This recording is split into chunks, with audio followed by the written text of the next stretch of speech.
হরে কৃষ্ণ, রাধে রাধে। আমি গীতা। গীতার কথায় আপনাদের সুস্বাগতম। আজকে আরও একটি ভিডিওতে গীতার দশম অধ্যায়ের ২৯ নম্বর শ্লোকটি পাঠ করছি। আপনারাও কিন্তু আমার সঙ্গে অবশ্যই পাঠ করবেন।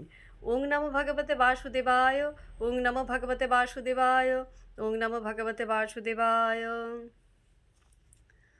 অনন্ত চ উষ্মি নাগানাম বরুণ যাদশাম অহম পিতॄনাম অর্যমা চ উষ্মি যম সংযমতাম অহম।